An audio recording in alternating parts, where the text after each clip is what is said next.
இருக்கு இருக்கு இருக்கா? இருக்குப்பா.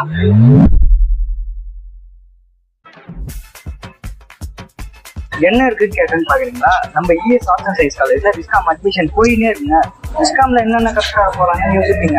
விஸ்காம்ல 2D 3D animation, graphic design, film making, photography, இந்த மாதிரி எல்லாம் மீடியா ரிலேட்டட் பத்தி எல்லாம் கற்றுறாங்க. நீங்க விஸ்காம் படிக்கணும்னு ஆசையா அட்மிஷன் போயிட்டே இருக்கு. நம்ம இஎஸ் ஆர்ட்ஸ் அண்ட் சயின்ஸ் காலேஜ்ல வந்து ஜாயின் பண்ணிக்கோங்க. என்ன இன்னும் இங்கே பேசிட்டு இருக்கேன். நாங்கள் எப்போ அட்மிஷன் போட்டோம்னா நீங்கள் எனக்கு கூட அதிகமாக